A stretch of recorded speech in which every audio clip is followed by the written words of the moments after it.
It is a lead brick tied around the foot of every single Republican. What happened this week was like the explosion of the planet Alderaan.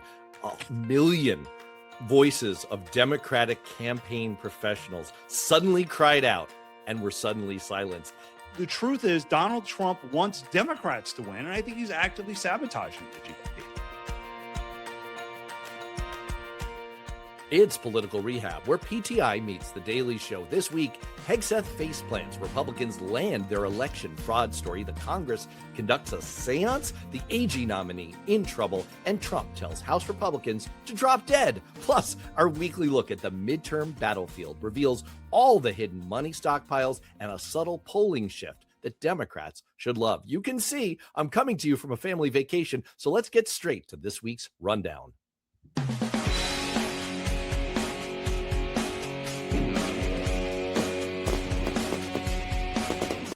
Pete Hegseth went to the Hill this week and put an official number on the Iran war, $37.5 billion. But that's not the number that is worrying Republicans. It's that 3 more American service members died in just the past week after this war was supposed to be over, after we were told that there was a ceasefire. And independent estimates say the real cost isn't $37.5 billion.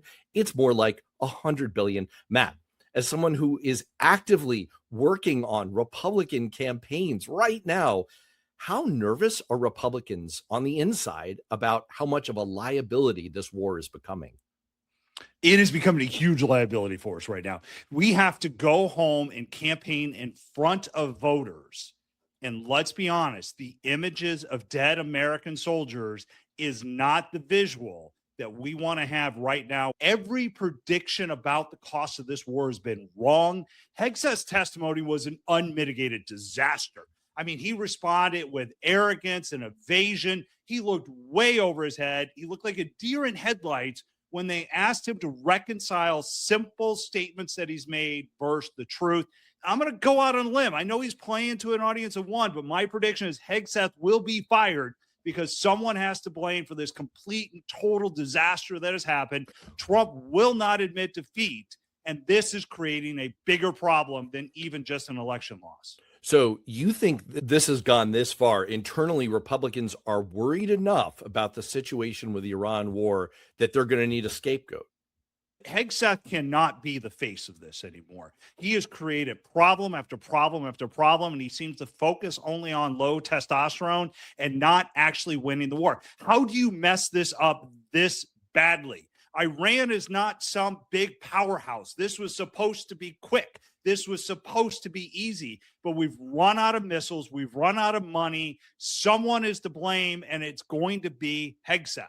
What did you make of his testy exchange with Michigan Senator Gary Peters this week? There was accusations of, you've got Trump derangement syndrome. You're a towel. No, you're a towel. That kind of thing worked for Pam Bondi right up until the moment that it didn't, and it began to be seen as a political liability. Are you saying that Hegseth is entering Bondi territory?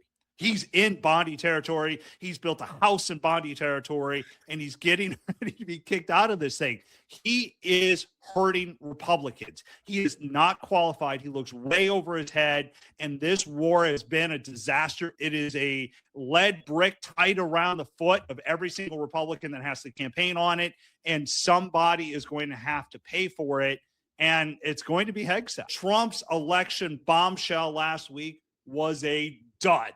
There was nothing there. His major revelation was that China acquired a complete voter registration list. Now, look, it doesn't take great levels of espionage to get that. All it takes is a credit card. Or you could go to the Board of Elections and get most of that stuff for free. Complete dud, complete waste of time. And you called it by suggesting that networks should not cover this. But the big revelation this week was in New Jersey, where 6,600 illegal immigrants, through a software glitch, ended up on the voter files.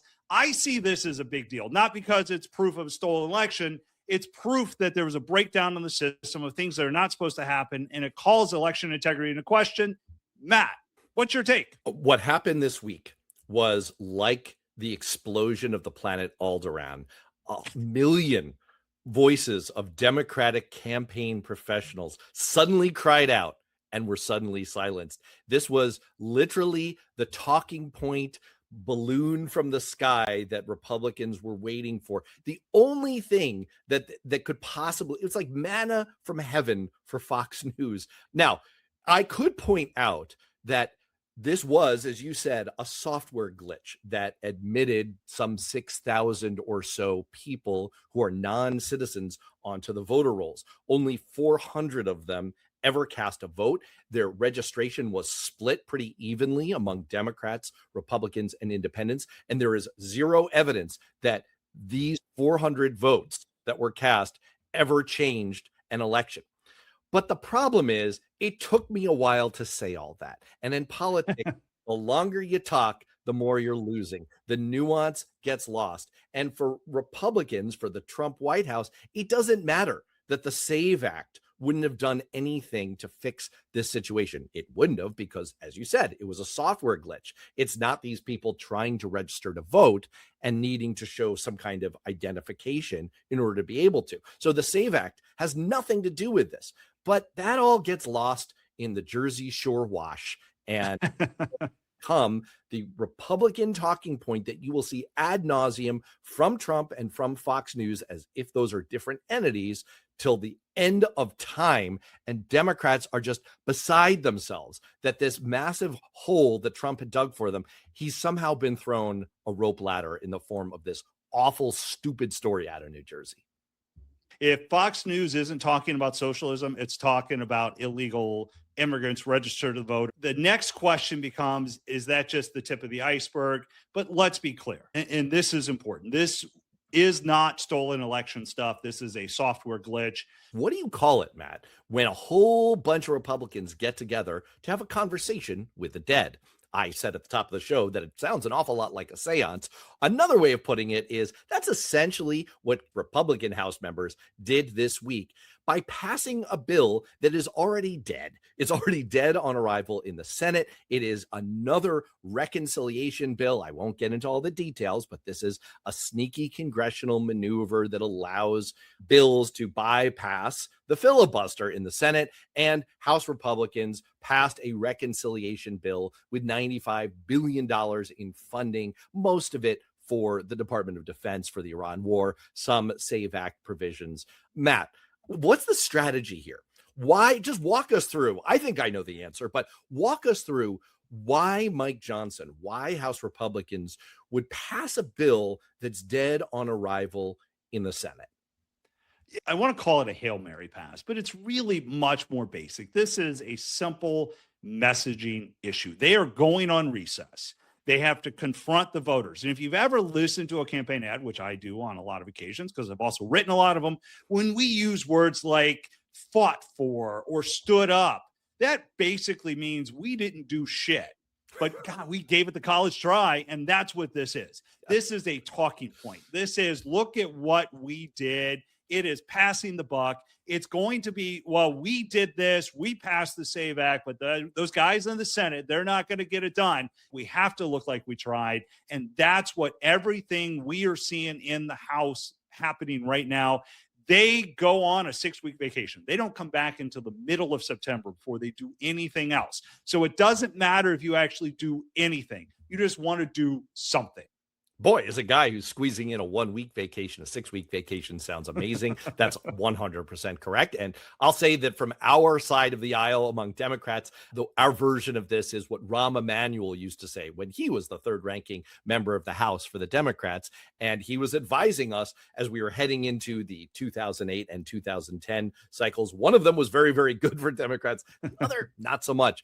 But basically, when you're in political dire straits, the thing you have to do is get caught trying. That's essentially what House Republicans were trying to do this week, give themselves a talking point, funding for the Pentagon, but also tucked in there $12 to $13 billion of farm relief. Obviously, farmers getting crushed by high fertilizer prices caused by Trump's Iran war, caused by Trump's tariffs. So you're giving something to your Midwest Republican members to go home and say, I fought for this. I really super got caught trying. Thoughts and prayers for the rest of you. 100% correct. Todd Blanche could be in trouble Now, in case you don't know, Republicans hold a 12-10 Judiciary Committee majority, and Democrats are all going to vote against Blanche. So that means Blanche can't afford a single Republican to vote against him, which means there are two Republicans in the spotlight, and perhaps you've heard of both of them, Tom Tillis and John Cornyn. Now, for me, Matt, this is what happens when you campaign against Republican incumbents and then need their support. Is Todd Blanche really in trouble, or is this just a lot of maneuvering for them to get something? Todd Blanche should be in trouble. I don't think he really is. The Senate is littered with the corpses of Republicans who Trump has shivved to death and ended their career. You've talked about Tillis and Cornyn, and they have no incentive. They have no reason to carry any more water for Trump, and yet they seem to be. Now, to his credit, I guess somewhat, a tiny sliver of it, Cornyn has brought up an issue that is real. He wants to know for sure that this anti-weaponization fund maneuver is truly dead. That's what he says is the issue holding up his vote. And Tillis has said that he has concerns about the way Blanche has handled the Epstein case. That is a somewhat substantive objection, but really, it's sort of a transactional one. It's like, I need to get a little pound of flesh to give myself justification to vote for this. They've already steered billions of DOJ settlement dollars to Alaska to buy Lisa Murkowski's vote. Josh Hawley has raised concerns that the DOJ hasn't been going hard enough after abortion pill access by mail. This is a bunch of transactional moves from Republican senators that is obscuring the real underlying issue. This guy is freaking corrupt. He is dirty. He is completely subverting the role of an independent judiciary. He's the one who's actually carrying out, as Trump's henchman, Trump's orders to weaponize the Department of Justice, the full legal force of the federal government, to go after Trump's political enemies in a way that would make Richard Nixon blush. It's absolutely disgusting. I could go through the whole list of all of the ways the DOJ has gone after retribution campaigns against Trump's perceived political enemies and anyone who doesn't bow down to him. Todd Blanche is the hitman who's carried out all of that. He is absolutely unqualified. He is absolutely not someone who should ever step foot in the Department of Justice building ever again. He should be disbarred. And the fact that Republican senators are holding out for, oh, give me a political chit, give me something that'll give me cover, they should have endless shame about them. I hope they'll do the right thing. Oh, I think it'll be close, but I think you're exactly right. I think the fact that we're having this conversation even shows just how much Donald Trump is approaching lame duck status. Trump's own White House is telling reporters on the record that his engagement with House Republicans on the midterms is at zero. His super PAC is sitting on $400 million. He spent none of it, well, almost none of it, on Republican candidates. He's refused to sign a bipartisan housing bill, the most concrete thing Republicans actually had to show voters on affordability. He called the issue boring, and now he's slapping 50% tariffs on Canada and 100% tariff on generic drugs, which could push prices up, right as Republicans are begging him to focus on giving them something, anything to use in the approaching midterm elections. Matt, once again, as our in-house Republican campaign guy, walk me through the psychology here. The truth is, Donald Trump wants Democrats to win, and I think he's actively sabotaging the GOP. Well, that's a hot take. Why? I think he has zero interest. Look, he doesn't need them to legislate. They've proven ineffective. He can just do executive orders. What Trump needs is a villain.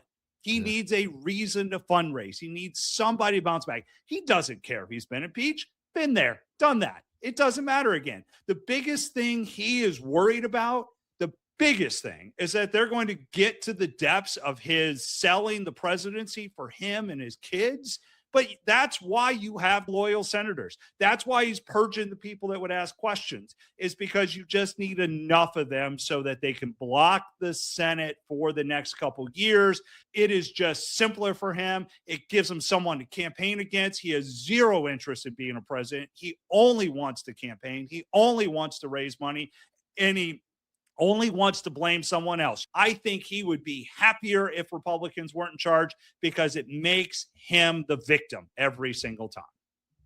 That's a really interesting take. And the only note of caution is the one that you brought up, which is that while members of his administration, while his family aren't really legally vulnerable because he has the pardon power and he himself is immune per the Supreme Court. Thank you very much, John Roberts.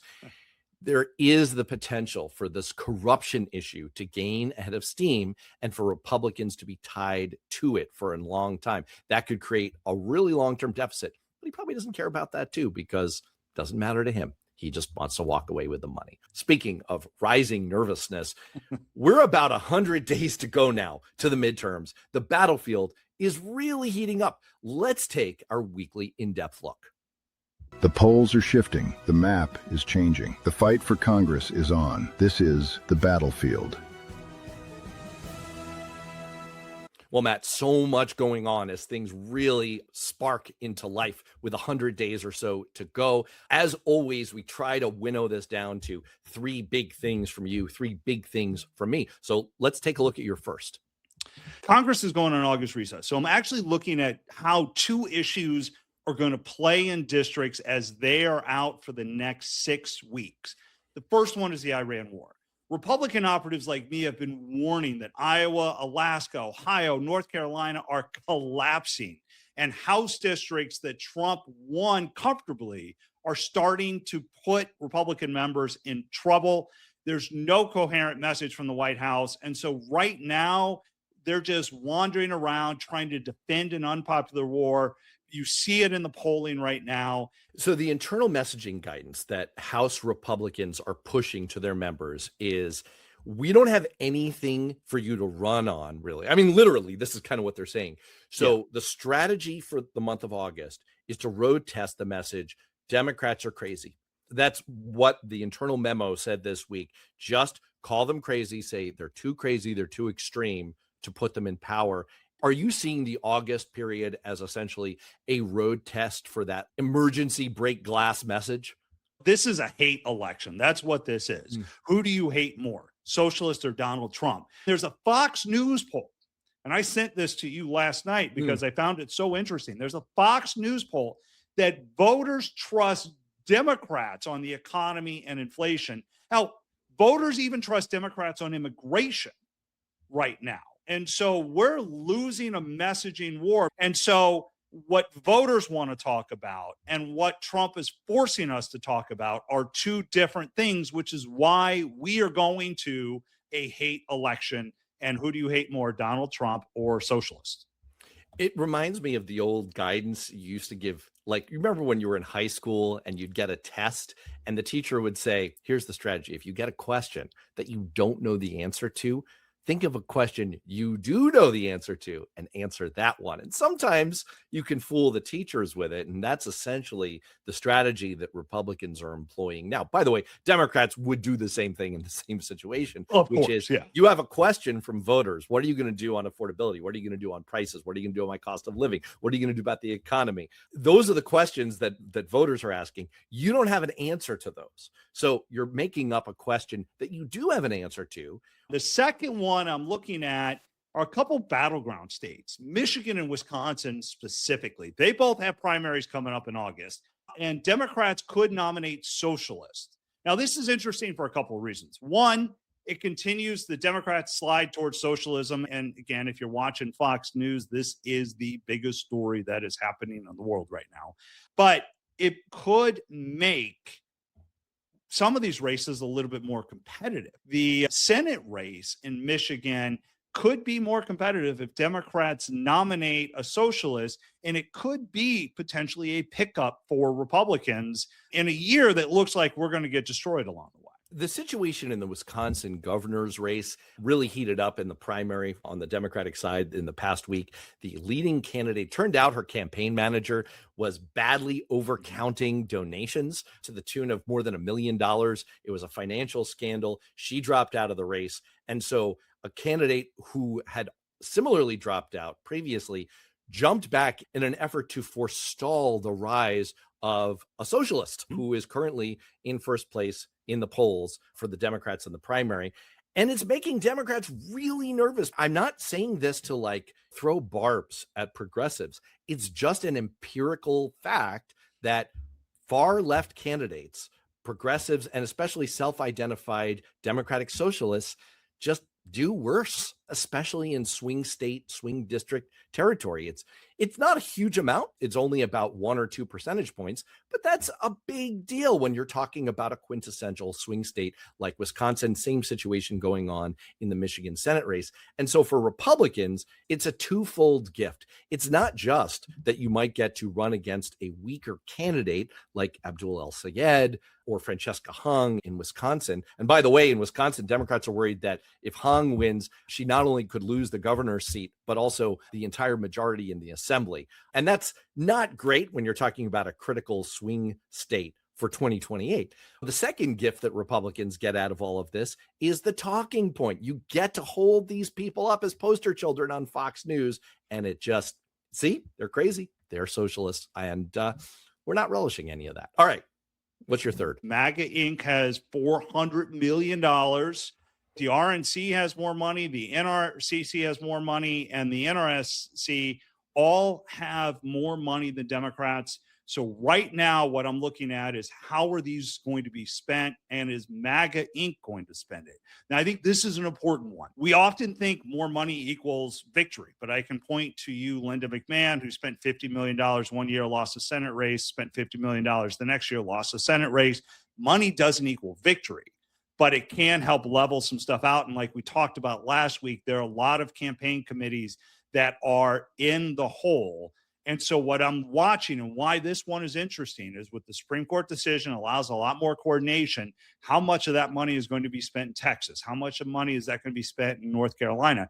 These are states that Republicans have to hold. And if we spend a lot of money, party money in those two states, that doesn't give us a lot to uphold Collins, or it doesn't help in Alaska, any of these other states that we need.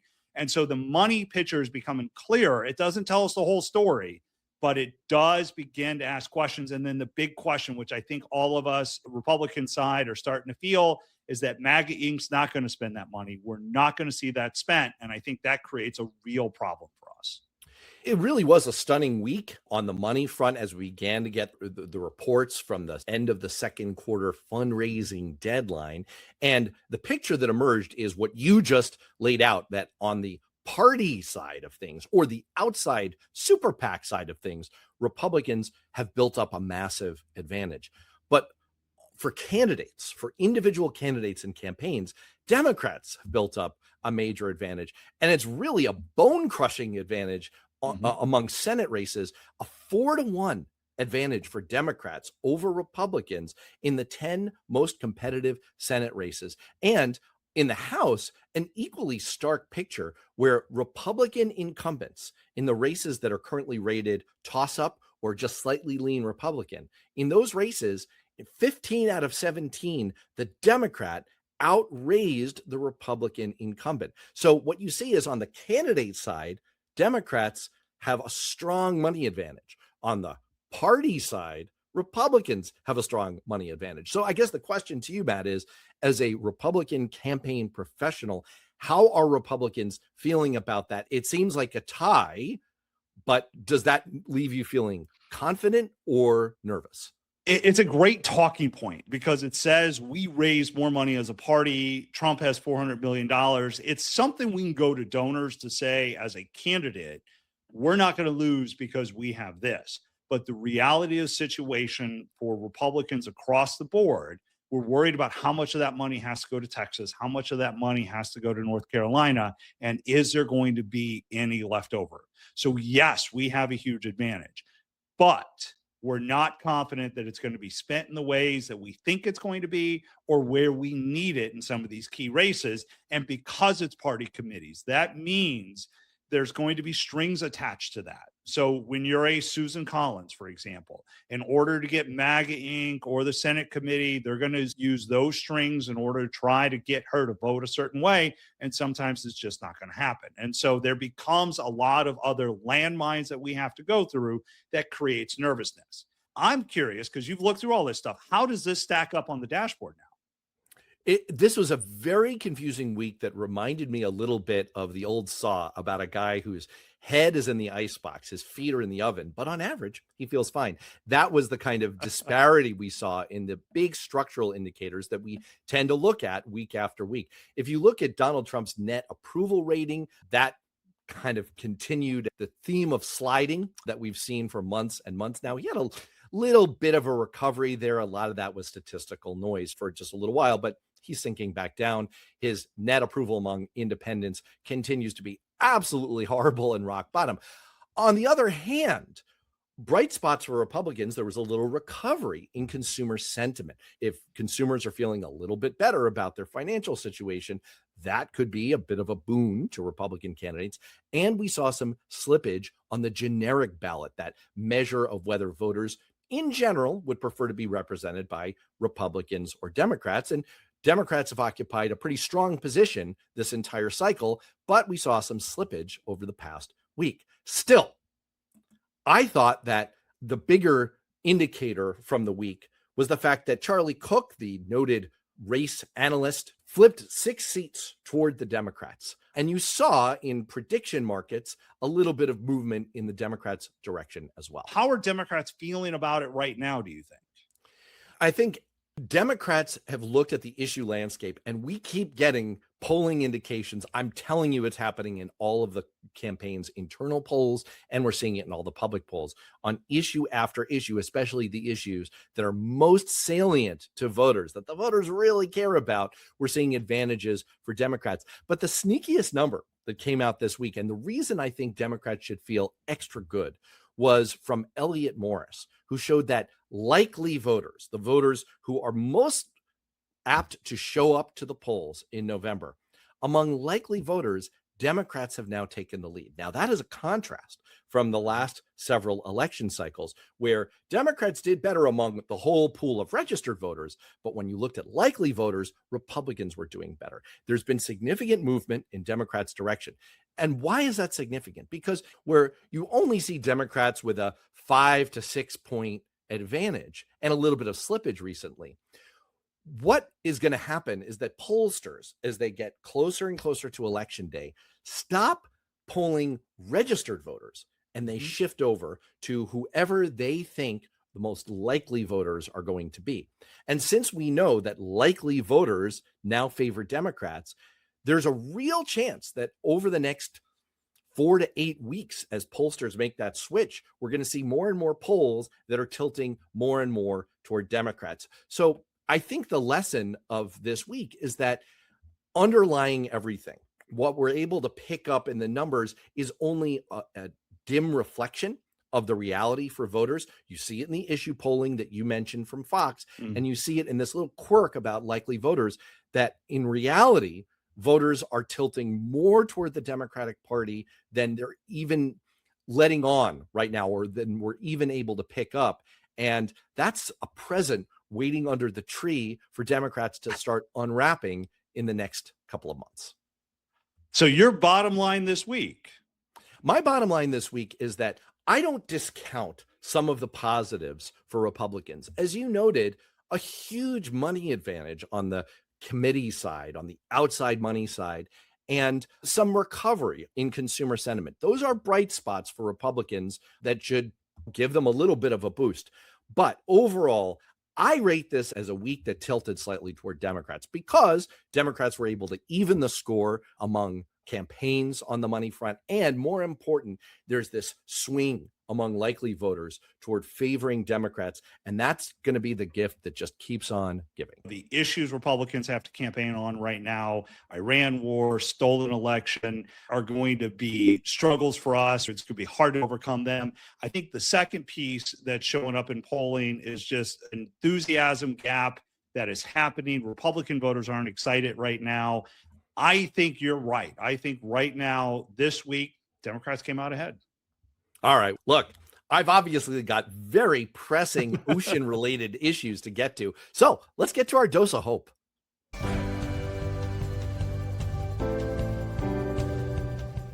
Look, when most people look at Washington, they see a circus, a strange place filled with unserious people who somehow keep writing their own material. A real-life, cold-open Saturday Night Live. And every so often, they make the joke for us. Because for about 24 hours, Republicans from the White House to Capitol Hill all appeared to discover Olive Garden at exactly the same time. If you want to go to Olive Garden and get unlimited pasta, you got to show a picture ID. We're protecting our breadsticks more than our ballots. Heck, you even need to present a photo ID to utilize the Olive Garden's never-ending pasta pass. I want to know just how this happened. Was there an actual meeting? Did someone stand up and say, I got it, voter ID with unlimited breadsticks, and everybody else says that's genius? But then, every once in a while, someone actually does their job. Senator John Kennedy noticed something that should have been obvious. Maybe the federal government shouldn't be sending checks to dead people. Crazy idea, I know. So he wrote a bill, and it passed. And the Treasury says it's already stopped nearly $100 million in improper payments. Imagine that. Instead of arguing about who's outraged this week, somebody found a leak, grabbed a wrench, and fixed it. And that's what government is supposed to be. It's supposed to fix problems. It's supposed to be accountable. And maybe that's why it stood out. Because when we've gotten so used to politicians chasing clicks, fixing problems almost feels unusual. It shouldn't. It shouldn't be the exception. Maybe if Washington spent a little less time trying to go viral and a little more time doing their job, we'd have a lot less to laugh at. Well, as I've noted, I'm coming to you, obviously, from the beach this week. It's something that my family does every year, and it puts me in mind of one of my favorite interviews that I've done on my long-standing podcast, Beyond Politics, with a senior project scientist for the James Webb Space Telescope and Nobel laureate John Mather, which I did from the beach because when a Nobel laureate tells you he's available, you just do the interview wherever you are. And I did that 5 years ago this week. And when you know it, like clockwork, we have news from the James Webb Space Telescope. NASA announced just a couple of days ago that the James Webb Space Telescope has found a giant, previously unknown planet designated Beta Pictoris D, hiding inside one of the most closely studied planetary systems in the galaxy. Beta Pictoris was already famous in astronomy. Its star holds two known giant planets, Beta Pictoris B, one of the very first exoplanets ever directly photographed, and Beta Pictoris C. I guess it gets no love, but they know about it. Astronomers have been staring at this system for decades, and yet nobody found Planet D until now because they weren't even looking for it. By the way, side note, researchers were using Webb's spectrograph to study the atmosphere of the already known planet Beta Pictoris B. That sentence alone is stunning. And a third planet's chemical signature showed up in the data almost by accident. And it wasn't spotted as a point of light the way that we find most exoplanets, but from this chemical signature. So why is this a dose of hope? For one thing, it's a reminder of how insignificant our problems really are, a reminder of how vast and strange the universe is, and how small our week of Washington squabbling looks by comparison. But also, it's a reminder that the biggest things can hide in plain sight, right in front of people who've been staring at the same problem for years. And it's not because the problem is unsolvable, but because nobody was looking at it in quite the right way. And we have problems like that here on Earth. For example, Social Security's fund is about to hit insolvency in 6 years. But right now, there are a genuinely bipartisan group of senators who have put forward a potential solution. And in fact, what you find if you look at an issue like that is that the zone of agreement is awfully large. We can solve difficult problems like that and like all the other ones that we confront. And often the solutions are also hiding in plain sight. But just in case that one or any of these problems elude us, just remember that if you get tired of the giant orange gas bag here around the neighborhood of Earth, you can always remind yourself that there's a far more spectacular one right overhead, and it matters a lot more in the grand scheme of things. And on that note, for Matt, I'm Matt. We'll see you next time.